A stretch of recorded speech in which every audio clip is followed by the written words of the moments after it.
আজ শনিবার, এই স্কুল থেকে ফিরছি। হ্যাঁ এই হলো বাবা। এই না এই ছাতা ব্যাগপত্র সব ধরো, ছাতা ধরো, হেডফোন। আচ্ছা, এই যে স্যার পড়ার সব বিএলও থেকে লোকজন আসবে এখানে আমাদের সোসাইটিতে আসবে? কমিউনিটি হলে থাকবে 2 ঘন্টা। কিন্তু রায় স্কুল রয়েছে 6:40 বাস। ওই স্টোর এক্সিবিশন। হ্যাঁ ওই জন্যই। এই টাকটা পুরোপুরি পুরনো হয়ে গেল জানো তো। এই এখন দেখি ফ্রিজের গায়ে লাগিয়েছি, এর মধ্যে রোজকার ব্যবহার করা যে সসের প্যাকেটগুলো ওইগুলোই সাজিয়ে রাখছি।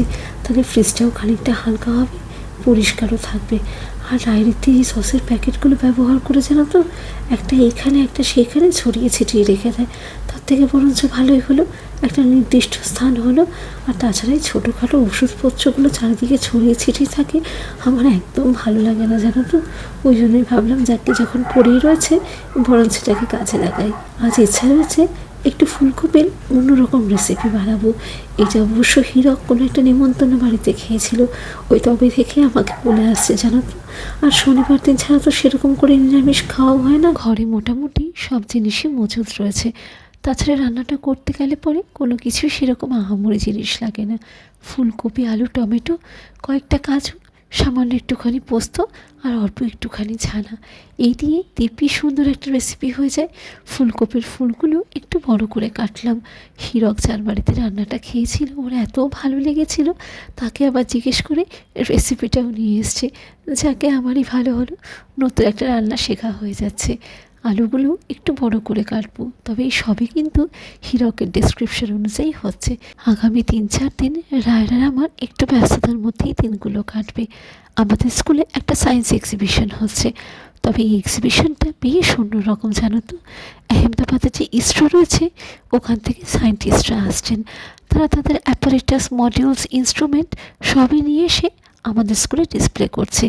এবং সেই সঙ্গে সঙ্গে কি যত এক্সপ্লেনেশন করার পোর্শনগুলো রয়েছে, ওনারা ইনস্ট্রাকশন করে দিয়েছেন আমাদের স্টুডেন্টসদেরকে সেগুলো এক্সপ্লেন করে মেকানিজমগুলো বোঝাতে হবে। আলু আর ফুলকপিটা একটু ভাপিয়ে নেব, আর এই ছানাটাতে আন্দাজ মতো নুন, চিনি, সামান্য একটু হিং, আটা বা ময়দা দিয়ে ভালো করে একটু ঠেসে মেখে নেব।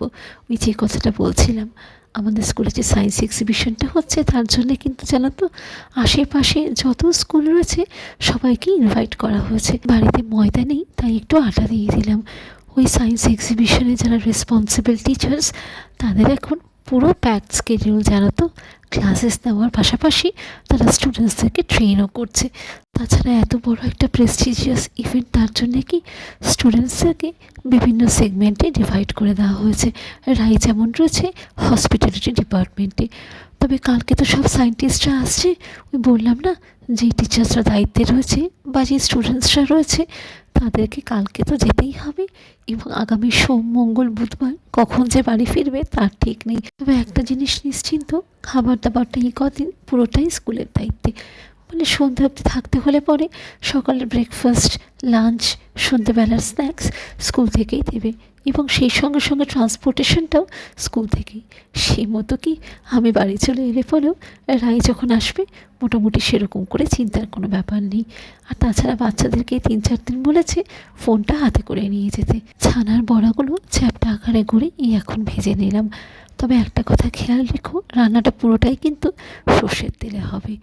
এবার ফুলকপি আলুগুলো ভেজে নেব। খানিকটা ভাপানো রয়েছে তো, ওই অল্প একটু ভাজলে পরেই হবে। রান্নাটা করতে যে খুব বেশিক্ষণ সময় লাগে তা না, কিন্তু এই আর কি, ওই জোগাড়পাতি করতে খানিকটা সময় কাটে।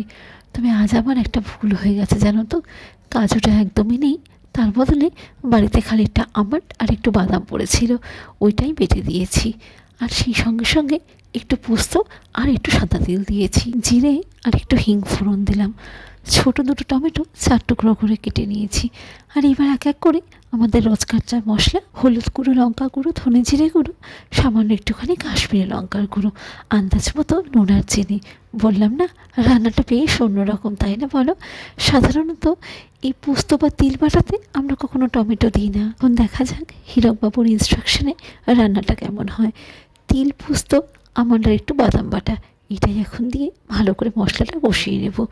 এই যে একটু রং ধরেছে, এবার সামান্য একটুখানি জল দিয়ে দিই চলো। তবে একটা কথা খেয়াল রেখো, রান্নাটা কিন্তু একটু গামাখা হবে।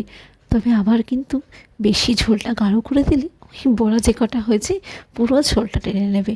সেই মতো বুঝে শুনে তোমরা জলটা দিও। মাকে ফোন করে রান্নাটা বললাম, মা তো শুনেই বলে বেশ অন্যরকম, তো দেখি একদিন চেষ্টা করব। ওইদিকে শাশুড়ি মা ফোন করেছে, তাকেও বললাম। শাশুড়ি মা তো সমানে বলছে এবার ব্যাগপত্র গোছাও, আর তো হাতে মাত্র কয়েকদিন সময়। ওই কলকাতায় যাব এই ফিলিংসটাই যেন ভালো লাগে, জানো তো। গেলে পরে তো চোখের পলকে কোথা দিয়ে যে দিনগুলো কেটে যায়, আর ফিরে এসে মনটা এত ভারাক্রান্ত হয়ে যায় জানো তো। হাজার কাজের মতো ওই সুন্দর মুহূর্তগুলো উঁকি মারতে থাকে। তখন মনে হয় যদি আরও কয়েকটা দিন ছুটি পেতাম কী যে ভালো হতো। প্রবাসে তো সবই সীমিত মাত্র। কথায় কথায় হাতের কাজটা গুছিয়ে গেলাম, রান্নাটাও তৈরি হয়ে গেছে। একটু চেখে দেখলাম, বেশ অন্যরকম রান্না, ভালোই লাগছে খেতে। এই ঝোলটুকু থাক, একেবারে ভাতের পাতে নিয়ে নেব। ওইদিকে হিরোকে দেখো না, চান পুজো করে এসে কি ভারী তাড়া দিচ্ছে।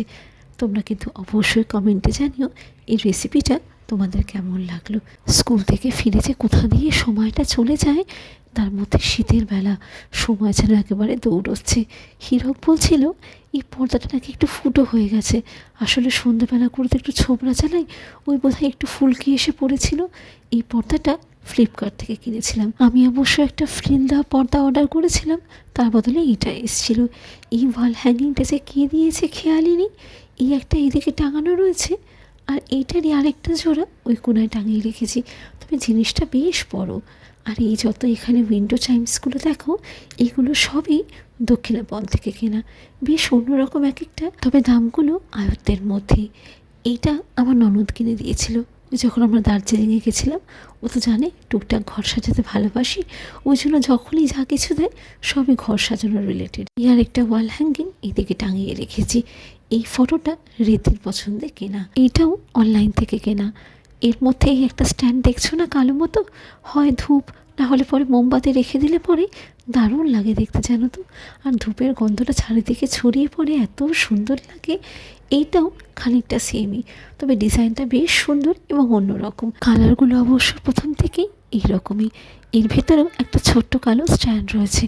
আমার বাড়িতে যত এরকম ক্যান্ডেল হোল্ডার দেখবে সবই অরিফ্লেম থেকে কেনা। যখন পাটনায় থাকতাম ওইখানেই একজন ভদ্রমহিলা ছিলেন, উনি ডিলার। সেই মতো পয়সা জমিয়ে এই ছোট্ট ছোট্ট ক্যান্ডেলগুলো কিনেছিলাম। আজ কত বছর হয়ে গেল, কয়েকটা জমও ধরে গেছে, তবুও জানো তো ফেলতে ইচ্ছা করে না। হিরক মাঝে মাঝে বলে কিন্তু বড্ড প্রিয় জিনিসগুলো আমার। কয়েকদিন আগে তো এই বাল্বগুলো সে রং করে রেখেই দিয়েছিলাম। এরপরে যে আর কিছু করবো সময় পাচ্ছিলাম না। এই দেখি রায়রিতি থেকে একটা কালো পেইন্ট ব্রাশ নিয়েছি, ওইটা দিয়ে বরঞ্চ বাল্বের গায়ে খানিকটা মুখ ঝুঁকে এঁকে দিই, তাহলেও যদি একটু কাজে লাগে। সেদিন রায় কি বলে জানো, বলে মাম্মা সে যে একটা আছে না, মেন্টস জিন্দেগি দিমাগ কি বাত্তি জ্বালাতে, তোমার এই বাল্বগুলো দেখে ঠিক ওই রকমই মনে হচ্ছে। অপটু হাতে মোটামুটি যে কটা স্মাইলি মনে ছিল একটু এঁকে দিলাম। দাঁড়াও, এইগুলো পরে সময় সুযোগ করে ওদের এই পড়ার টেবিলটা রয়েছে ওখানেই টাঙিয়ে দিয়ে আসবো। এই যে এটা হচ্ছে পাইরেট বা ডাকাত। মোটামুটি যে কটা স্মাইলি মনে ছিল একটু আঁকার চেষ্টা করেছি, তবে আমি হয়তো এঁকেছি একরকম, তোমরা হয়তো বুঝছো আরেক রকম। কিছুই বিচিত্র নেই। এর মধ্যে অবশ্য একটু অন্যরকম রং দিলে পরে হয়তো ভালো লাগবে। মিমু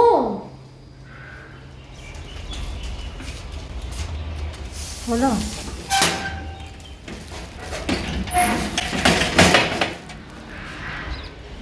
আজকে আমার হিন্দি ক্লাস আছে। এখন? হ্যাঁ, তুমি করেছো? হ্যাঁ এই তো করলাম বসে বসে। এইটা করি না। ওইটা খেয়াল করিনি, মনে করতে পারছি না কি করব। কেমন হয়েছে রে? ভালো আছে। ভাল লাগছে দেখতে? ভাল লাগছে দেখতে মাম্মা? আমার খিদে পাচ্ছে। কি খাবি এখন? এটা কি লাগিয়েছো? কি করে লাগালে? ম্যাগনেটিক। ম্যাগনেটিক? কোথায় ম্যাগনেটিক? এ মা খুললি কেন মাম্মা? তুমি তো বললে ম্যাগনেট ডাবল সাইড টাইট করে একটুখানি লাগিয়ে খিদে পাচ্ছে। কিছু এই সব দিয়ে পেট ভরে। এইসব দিয়ে পেট ভরাবি কেন? কি খাবি বল না। যাই করে হোক। এ ঠান্ডা লেগে যাবে। ঠান্ডা লাগছে তো। মামা আজকে ডেটটা চেঞ্জ করেছিস? না।